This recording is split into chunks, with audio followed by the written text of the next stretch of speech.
बिस्मिल्लाहिर्रहमानिर्रहीम। अस्सलाम वालेकुम नाज़रीन, मैं अहमद फ़वाद हूँ और आप मेरा यूट्यूब चैनल देख रहे हैं। अहम खबरों, तजज़िये और तबसरे के साथ आज के व्लॉग में आपकी खिदमत में हाजिर हुआ हूँ। नाज़रीन, 3-4 बड़े इंपॉर्टेंट इशूज़ हैं, डेवलपमेंट्स हैं, जिनके हवाले से कुछ तफसीलात आपके साथ शेयर करनी है। सबसे पहला तो ये कि जिस तेज़ी से नवाज़ शरीफ की वापसी और फिर उसके बाद उनको रिलीफ दिया गया, अब ये तमाम के तमाम जो मामलात हैं वो रिवर्स होना शुरू हो चुके हैं।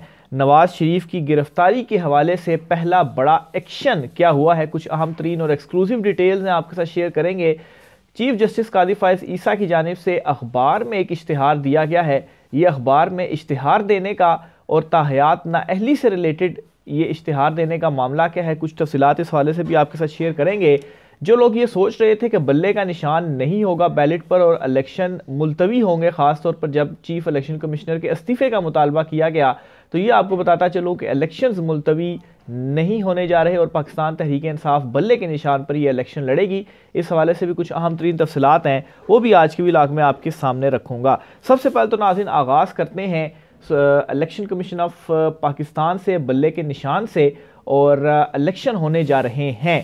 कल ये खबर सामने आई कि 2 बार्स जो हैं वो मुतालबा कर रही हैं चीफ इलेक्शन कमिश्नर से कि वो इस्तीफ़ा दे दें, और ये जो दोनों बार्स हैं इनके हवाले से ये ख्याल किया जाता है कि ये आज़म नज़ीर तारड़ जो हैं, जो कि मुस्लिम लीग नून के अहम रहनुमा हैं, उनके ज़ेर साया भी हैं और उन्हीं की ही सुनी जाती है, और उनके बग़ैर कोई इतना बड़ा ये जो ख़ास तौर पर एलामिये कल आगे पीछे एक साथ जारी हुए हैं, ये इस तरह से जारी नहीं हो सकते थे। तो मतलब इसका ये है कि शायद नून लीग इलेक्शन में डिले चाहती है, लेकिन दूसरी तरफ चीफ जस्टिस कादी फ़ाइज़ ईसा जो हैं, उन्होंने ना सिर्फ मेक श्योर किया है, बल्कि उनके जाने के बाद जब कायम मकाम चीफ जस्टिस सरदार तारिक मसूद साहब बने हैं, तो हल्का बंदियों की दरख्वास्तें भी आईं और उस दरख्वास्तों के ऊपर ये फैसला किया गया कि हल्का बंदियाँ जो भी मामला होगा वो इलेक्शन के बाद ही अब सुना जाएगा, उससे पहले सुना ही नहीं जाएगा।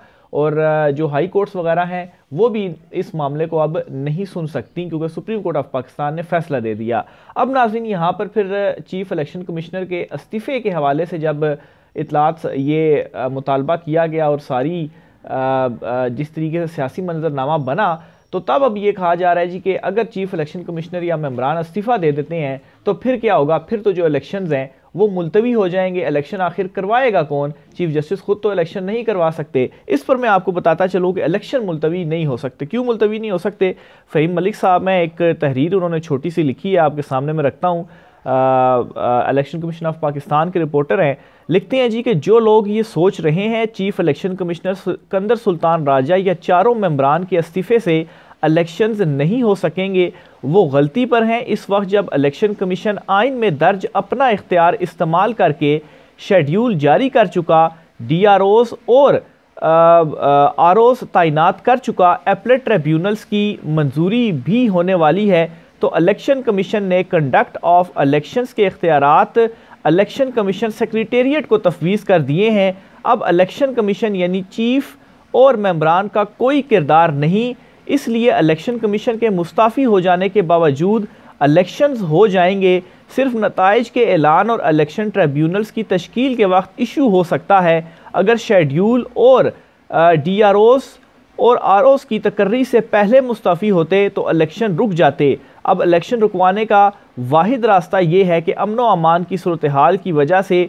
सिक्योरिटी ना मिले, बाकी कोई रास्ता नहीं रहा। तो इलेक्शंस होने जा रहे हैं, इलेक्शंस डिले नहीं होंगे। और इसमें मैं आपको ये भी बताता चलूँ कि जो एकदम से गुज़श्ता 2-3 दिनों के अंदर डेवलपमेंट सामने आई हैं, इन डेवलपमेंट को मद्देनज़र रखते हुए ये चीज़ आपको बताता चलूँ कि नवाज़ शरीफ का जो पत्ता है वो साफ़ होने जा रहा है, और जो हाथ है नवाज़ शरीफ के सर से वो आहिस्ता आहिस्ता उठाया जा रहा है। कैसे? कुछ डेवलपमेंट्स आपके सामने रखता हूँ। एक तो मुस्लिम लीग नून के अंदर बहुत सारे लोगों ने शमूलियत इख्तियार करनी थी।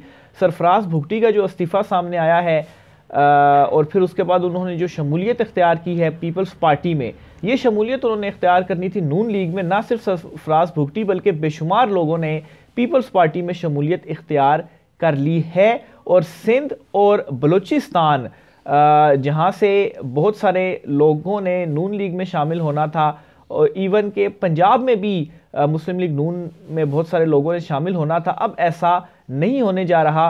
नून लीग जो है, एक तो उनकी आपसी लड़ाइयाँ और वो इनके हवाले से मशहूर है ना कि जब ये थोड़े से मजबूत होते हैं तो ये गला पकड़ते हैं, तो यही काम इन्होंने दोबारा से किया है। तो अब हाथ इनके सर से आहिस्ता आहिस्ता उठाया जा रहा है। ना सिर्फ ये डेवलपमेंट हुई है, बल्कि काफ लीग जिन्होंने इतिहाद कर लिया था वो कहती है जी कि हमारा कोई इतिहाद नहीं हुआ नून लीग के साथ।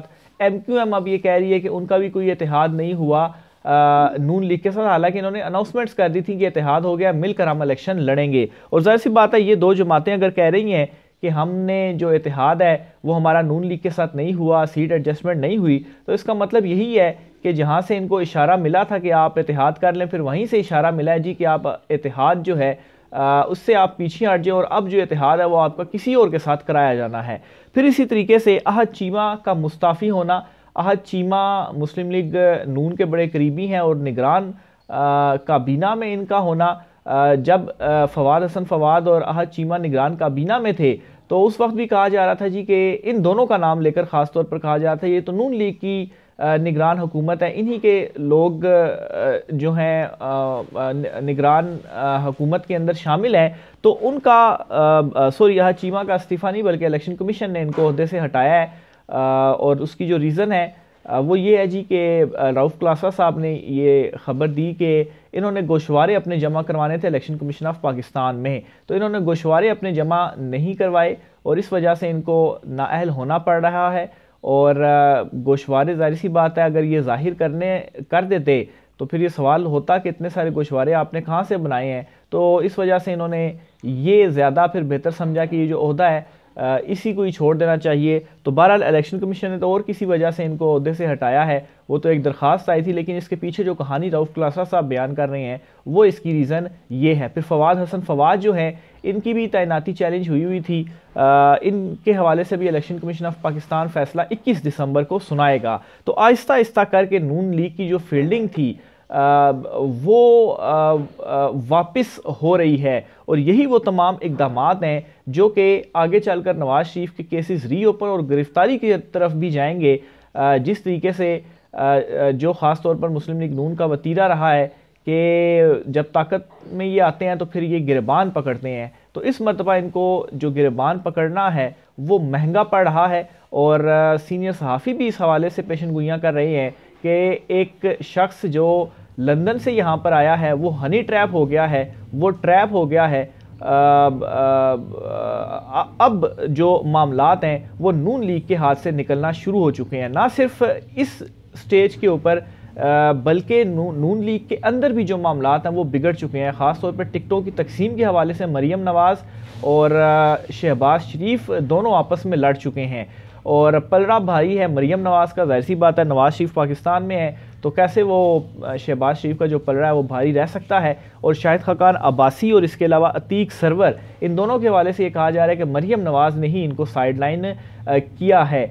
खाकान अब्बासी नून लीग उन्होंने अनाउंसमेंट तो नहीं की, बहरहाल नून लीग आप समझेंगे वो छोड़ चुके हैं। इन दोनों को टिकट नहीं दिया जाएगा मरियम नवाज़ की तरफ से और ये शहबाज ग्रुप से थे और शहबाज शरीफ ये चाहते थे कि इनको जो टिकट है वो मिल जाए। बहरहाल इनकी एक आपसी जो लड़ाइयाँ हैं वो भी इस हद तक पहुँची हुई हैं। बहरहाल दूसरी साइड पर जो ये कोशिश की जा रही थी कि सारे का सारा खुद हड़प लिया जाए और इतनी ज़्यादा डील और रिलीफ और जिस तरीके से सारी चीज़ें हुई हैं, केसेस में रिलीफ मिला और कितनी जल्दी से सारी चीज़ें ये हुई हैं, वो सारी सिचुएशन आपके सामने है।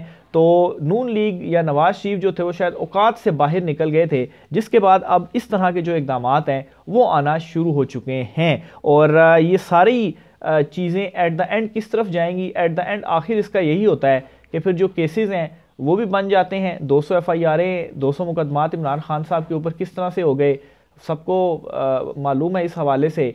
और फिर उसके बाद जो गिरफ्तारी है उसकी तरफ जाया गया तो नवाज शरीफ जो है अब वो वापस लंदन भी नहीं जा सकते, तो ये भी आपने जहन में जो है वो रखना है। तो बहरहाल ये कुछ अहम तरीन मामलात सियासी मंजरनामा जो है वो उसकी सूरत में है। दूसरी तरफ चीफ जस्टिस कादी फाइज ईसा जो नाअहली ताहयात रहेगी या नाअहली 5 साल की होगी, इसके मुद्दत के तयन के लिए केस समाअत के लिए मुकर्रर किया हुआ है। 2 जनवरी को 7 रुकनी बेंच केस की समाअत करेगा। इसमें अब ये स्टेप भी एक सामने आया है कि एक अखबारी इश्तिहार सामने आया है और इस इश्तिहार में जो कि सुप्रीम कोर्ट ऑफ पाकिस्तान की जानिब से दिया गया है, ये कहा गया है जी कि ये जो नाअहली की मुद्दत है, ज़ाहिर सी बात है इंतखाबात के हवाले से जो कागजात नामजदगी लोग जमा करवाएंगे या जो नाअहल वगैरह हैं तो उनके ऊपर भी असरअंदाज होगा। तो कोई इसके ऊपर अगर अपना जवाब जमा करवाना चाहता है तो वो अपना जवाब जमा करवा सकता है। तो ये एक अहम इश्तिहार था जो सुप्रीम कोर्ट ऑफ पाकिस्तान की जानिब से दिया गया है और अब ये वाला जो मैटर है वो भी टेकअप होने जा रहा है कि नाअहली की जो मुद्दत है वो कितनी होगी, वो ताहयात होगी, ऑलरेडी वो ताहयात सुप्रीम कोर्ट उसको तशरीह कर चुकी है, तो क्या वो ताहयात नाअहली बरकरार रहेगी या उसकी मुद्दत में कमी होगी। 2 तारीख को केस लग चुका है और ये अखबारी इश्तिहार इसलिए दिया गया कि कोई इसमें अगर मतलब ओपन कर दिया गया कि कोई भी इसमें आकर अपने जवाब वगैरह या कुछ दस्तावेज़ात वगैरह जमा करवाना चाहता है तो वो आकर जमा करवा सकता है। सुप्रीम कोर्ट ऑफ पाकिस्तान की जानिब से ये जो इश्तिहार है वो दिया गया है। बल्ला होगा इलेक्शन में और इमरान खान साहब जो हैं वो इलेक्शन लड़ेंगे बल्ले के निशान के ऊपर और इलेक्शन कमीशन ऑफ पाकिस्तान ने फ़िलहाल तो जो फ़ैसला है वो महफूज किया हुआ है, फ़ैसला बाद में सुनाया जाएगा। लेकिन नाजरीन बल्ले का निशान होगा ख़ास तौर पर पाकिस्तान तहरीक इंसाफ के अपने जो वकला हैं, जिस तरह से अली ज़फ़र साहब की जानिब से जो दलाइल दिए गए हैं, कोई ऐसा वो कहते हैं कि गैप नहीं छोड़ा गया कि जहाँ से इलेक्शन कमीशन ऑफ पाकिस्तान पकड़ सके कि ये चीज़ है जिसकी वजह से इंट्रा पार्टी इलेक्शन इनके कालादम होने चाहिए। बहरहाल ये अब कहा जा रहा है कि जो बल्ले का निशान है वो मिलेगा पाकिस्तान तहरीक इंसाफ का। इमरान खान साहब जो हैं वो इलेक्शन लड़ने जा रहे हैं और चीज़ें और सियासी मंजरनामा आइंदा आने वाले दिनों में मज़ीद आप देखेंगे कि वो तब्दील होगा। वैसे तो अभी जो कागजात नामजदगी आज से आगाज़ हो गया जमा करवाने का, लेकिन अभी तक ये डिटेल सामने आ रही हैं कि पाकिस्तान तहरीक इंसाफ के लोगों को सख्ती की जाएगी और उनको कागजात नामजदगी भी शायद जमा ना करवाने दिया जाए। लेकिन जो चीज़ें हैं वो जो मंजरनामा है वो आहिस्ता आहिस्ता शिफ्ट इन हो रहा है। तो ये नाज़रीन आज की कुछ अहम तरीन तफसीलात थी। एक और 2 मामलात हैं, मैं थोड़ा सा देख लूँ कौन सी जो चीज़ है वो रह गई है। सुप्रीम कोर्ट ऑफ पाकिस्तान से भी चीज़ें होंगी और तो ये कुछ आम तरीन मामलात थे। अच्छा, वो रऊफ़ क्लासा साहब की तहरीर जो है वो मैं आपके सामने रखता चलूँ। ये इलेक्शन कमीशन ऑफ पाकिस्तान के फैसले से 2 दिन पहले उन्होंने तहरीर लिखी थी और आहद चीमा के हवाले से उन्होंने बताया था कि ये फारिग होने जा रहे हैं। उन्होंने क्या लिखा है जी वो मैं आपके सामने रखता हूँ। शहबाज शरीफ के लाडले ब्यूरोक्रेट और निगरान वज़ीर आहद चीमा के पास सिर्फ 2 दिन हैं, वो फैसला कर लें वज़ीर रहना है या अपने पुरइसरार असासों दौलत की तफसीलात इलेक्शन कमीशन के पास जमा करानी है। 18 दिसंबर तक असासे जमा ना कराए तो इलेक्शन कमीशन के हाथों बरतरफ होंगे। आपका क्या ख्याल है? शहबाज शरीफ के करीबी राजदां बाबू क्या फ़ैसला करेंगे? दौलत छुपाने के लिए वजारत छोड़ेंगे या दौलत सामने लाएंगे? सब वज़ीरों ने तफसीलात दे दी हैं, वज़ीर-ए-आज़म अनवारुल हक काकड़ समेत, लेकिन आहद चीमा अपनी दौलत पर पहरा दे रहे हैं। 5 माह से वज़ीर हैं, ओहदा और मरात और दबदबा इंजॉय कर रहे हैं, लेकिन गोशवारे जमा नहीं कराएंगे। ये होता है पाकिस्तान के तगड़े ब्यूरोक्रेट का रौब, जब वो मुल्क के वज़ीर-ए-आला या साबिक वज़ीर-ए-आज़म की नाक का बाल हो। इससे आप पाकिस्तान के ब्यूरोक्रेट्स के मिजाज का अंदाज़ा लगा सकते हैं कि इलेक्शन कमीशन कई ख़त वज़ीर-ए-आज़म अनवारुल हक काकड़ को लिख चुका है, लेकिन चीमा डटा हुआ है कि जो करना है कर लो, मैं नहीं दसन लगा मैं कितनी दौलत का मालिक हूँ। तो बहरहाल फिर उसके बाद ये फ़ैसला भी हमने देखा कि इनके ख़िलाफ़ एक पिटीशन आई थी कि निगरान सेटअप में इनको नहीं होना चाहिए क्योंकि इनकी एफिलिएशन एक पार्टी के साथ है, तो साफ़ और शफाफ इंतखाबात के ऊपर सवाल उठ सकते हैं। तो बहरहाल माफ़ कीजिएगा, तो बहरहाल फिर उसके बाद इलेक्शन कमीशन ने इस बुनियाद के ऊपर इनके हवाले से जो फ़ैसला है वो दे दिया है। तो इन आज की कुछ आम तरीन तफसीलात थी। राय का सर कीजिएगा। आज की व्लॉग से इतना ही, मुझे इजाज़त दीजिए। अल्लाह हाफ़िज़।